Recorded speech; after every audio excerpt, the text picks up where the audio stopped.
Hello and welcome to Craft with Sarah and day 10 of the Halloween Craft Countdown for 2024, where I'm sharing 20 brand new Halloween projects over 20 days.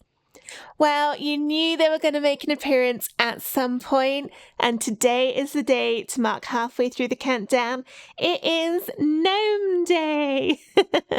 Now, I've done so many Halloween gnomes over the past few years. It was really tough trying to think of something to do for this year, but my personal favourite type of scary movie are zombie films, so zombie gnomes seemed absolutely perfect. There are 2 different designs included with today's file. You've got the male zombie gnome here and his matching female friend. These are nice and easy to put together, so if you're brand new to making the gnome designs, then these are a great pair to start with. Here's how to find the files to make them. The files for this project are free for the next 24 hours. Here's how to download them. Register a free ticket for the Halloween Craft Countdown at craftwithsarah.com/HCC24. After registering, you'll get an email which contains a link to the schedule page for the countdown. Visit the schedule page to find and download today's files. Each download is only available for free for 24 hours after it goes live. If you've missed some, check out the Instant Access Bundle at craftwithsarah.com/HCC24 bundle, which gives immediate and ongoing access to all of the files from the Halloween Craft Countdown, plus loads of extra bonus designs. The download comes in a zip folder. You will need to unzip this before uploading the SVG files into Cricut Design Space.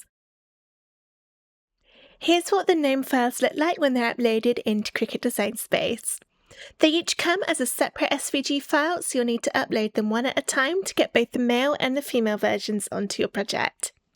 If you're not sure how to upload SVGs into Cricut Design Space, check out the schedule page for the countdown and then look in the Foundation Learning section near the top of the page.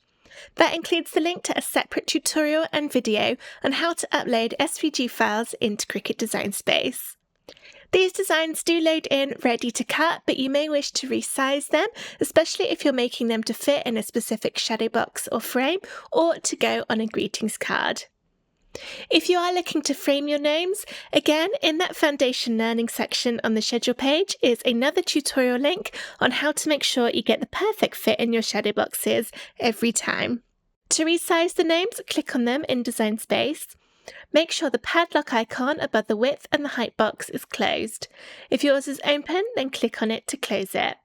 And that means you can then change either the width or the height. Press Enter on your keyboard and the other measurement will change in proportion so everything stays looking lovely. However, I think I'm actually going to cut mine in exactly the size they loaded in at. So my male gnome is 7 inches tall and the female gnome is 7.5 inches tall. They end up matching and looking a good size together. The reason that this one is half an inch taller is that her hat comes all the way over at the top, whereas the male hat kind of falls over towards one side. If you want to change any of the colours, you can do that by opening the layers by clicking the arrow next to it in the layers panel and then looking for whatever what you want to change and clicking it. For example, I've got her nose, and then in the colour box, you can change it to whatever colour you want to make it. But again, I'll do my gnomes as they come. And you don't have to make both of them. If you just want to do one of them, that is absolutely fine. When you're ready, click Make on the top right of the screen, and that will separate out all the colours for you. You can change the paper size in the drop-downs down here. And then you can move things around to take up less space on your cardstock. For example, I can rotate that, and that just fits on my A4 card a bit better. It means I'll have all of this space available to use on another project another day. You will need to change the size and move things about for every single colour. So once you've done that and you're happy with how it's all looking, then you can click Continue on the bottom of the screen, and then that will connect to your Cricut machine, and then you can follow the on-screen instructions to get everything cut out from your cardstock. I was just showing you there while I was talking how you can move things around and move them all up to one corner so that you use as little of your card as you can, so you've got more to use on your other projects on another day. So go ahead, get it all cut out, and then we'll see how to stick together both the male and the female versions of these zombie gnomes. Here are my 2 zombie gnomes all cut out. I've laid the pieces one on top of the other to check that I'm happy with how it's all looking and that I haven't accidentally forgotten anything. I'll show you how to stick together both of these in this video, but we'll start with the male gnome. We'll be putting these together with a combination of glue and foam squares. The glue I'm using is called Bearly Art Glue. I love this because it doesn't bend or wrinkle the card like some other glues can do. It's a little tricky to find in the UK, but I get it on Amazon. If you are in the UK and you can't find the Bearly Art Glue, then try Kalal Glue instead. Again, it's available on Amazon, but this one is a bit easier to find here. This is a solvent glue, the Kalal one, so it has a little bit of a smell to it, whereas the Bearly Art Glue doesn't. If you are in the US or Canada or other places around the world, you might find it tricky to get the Kalal glue, but the Bearly Art Glue should be more accessible. So it just depends a little bit on where you're based. The foam squares I'm using are from Dot & Dab, but any will do. These ones are nice and small, which means I'll be able to put them in all the areas of my gnomes really easily. But if yours are bigger, you can just cut them smaller with a pair of scissors. Okay, let's move our female gnome out the way for a moment. And we'll start with this guy. We want to start at the bottom and then work our way upwards. So I'm going to move these pieces apart, trying to keep them sort of vaguely still in the right order, seeing as I've already gone to the effort of putting them in place. I've now got these 2 bottom layers, which is the solid green and then the purple on top. And this one I will glue on. You could foam this bit if you want to give it a little bit more depth. This is going to be making up the trousers, where it meets the shoes at the bottom.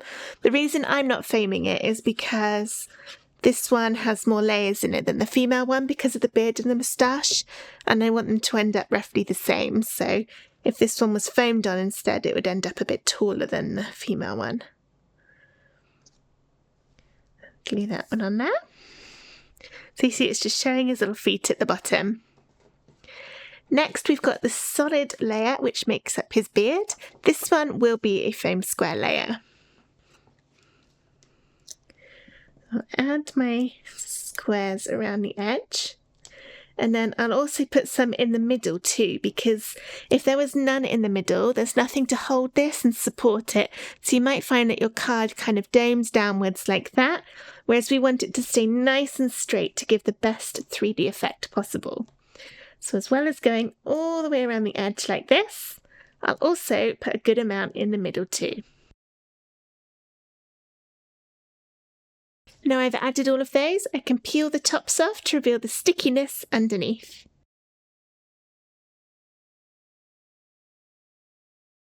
Now these are all nice and sticky, let's bring in the rest of the gnome. I'm going to line this up using the hat and the 2 hands as a guide. And then when I think I've got it in place, I just gently drop down. And the reason for that would be if I hadn't quite lined it up right, which actually I haven't, because it's only gently laid on top, I can pick it up and move it without damaging anything. Let's try that again. Gently drop down. That's better, it's lined up neater around the edges this time, so I can push down to get all of those stuck. Next is the detailed layer of the beard, which will be glued on top. This is where the Bearly Art Glue is really helpful because it comes with a tiny nozzle on it, so I'll be able to get the glue in all these pieces of beard. If your glue doesn't have a small nib, you can buy needle tip applicator bottles online, which are teeny tiny bottles with similar kind of nib nozzle things on them that you can decant your glue into so that it then does have the small tip. And that's what I do when I'm using the Kalal glue, as the bottle on that one is way too thick for most of the projects that I make. And it does pour really easily into the little bottles. Just trying to get some glue into these bits so it'll stick a bit better. And then, oh, got glue on my table. I don't want to accidentally glue the gnome to my desk. Alright, then this one on top. Push down quite gently because I don't want the glue to smush out in these small bits. It's done it in a couple of places, so just use my fingernail to neaten it up. The glue does dry clear, so it doesn't matter too much. There. Alright, next we're going on to the moustache. We have this bit which will be stuck on with foam squares, but before that I'm just going to add this little green piece under here just to form the bottom of his chin. So I'll turn this upside down. Just a dab of glue on there. It doesn't really matter how far down you put it. You can have a play, see where you like it. That's just a little bit. You could always line it up and then bring it down. It would help if I moved that so you could see it. Move it down a little bit so it lines up with there, but it doesn't matter if it is taller or longer than that. Just depends how much you want to show through. That looks like a nice amount. And now I'll add the foam squares to the back.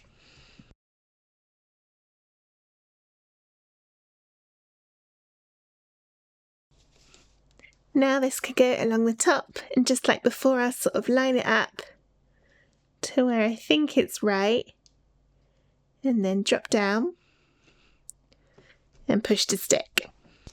Next is the detail layer of the moustache, which will be glued on top.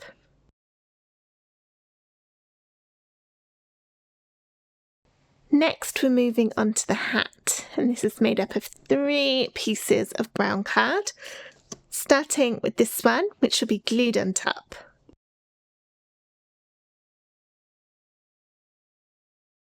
Then there's the larger dark piece which will also be glued.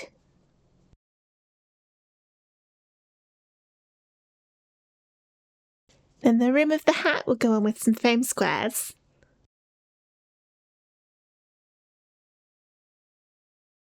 We've just got the little detail pieces left now, and we'll start with the bobble on the end of the hat. That can have a couple of foam squares straight on there. Stick that on. And then his nose is 2 pieces. He's got the purple to make up a little wart on the end, and then that underneath. So his warty nose will stick on with some foam. Like that. And then the big green nose piece can be glued. And then his hands will both be done with foam squares.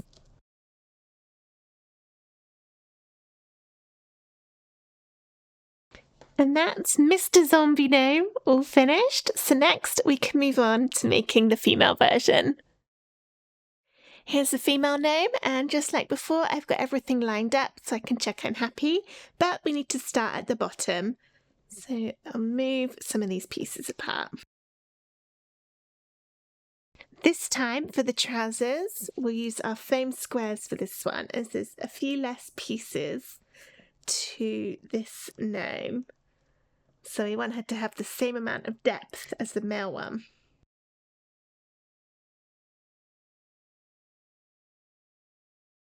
Line it up. And gently drop down. And push down if you're happy. Next is this layer, which makes up her t-shirt, and this will be glued on.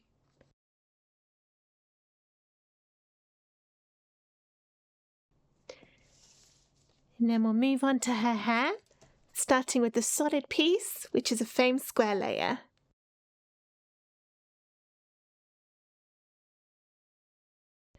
I'm using the bottom of her pigtails to line this up and push down to stick. And then we've got the detailed layer on top, which will be glued.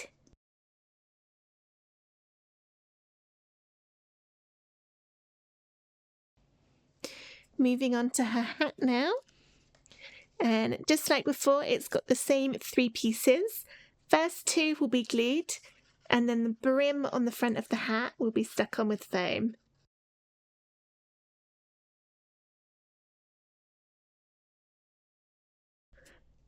There, lovely. And now we've just got her nose, her hands, and the bobble on top of her hat, all of which are foam square layers. So I'm going to be a little bit sneaky and put the foam straight onto the design, but you could put it on the back of each individual piece if you prefer. There's no right or way to oh goodness, there's no right or wrong way to do it. I'm not quite sure why that was so difficult to say. One hand, 2 hand, nose, and hat bubble. And there she is, all ready to come and scare us all on Halloween, along with her friend. If you're looking for a way to display these gnomes and you don't want to frame them, then I have some free easel stands which you can make to stand them up in.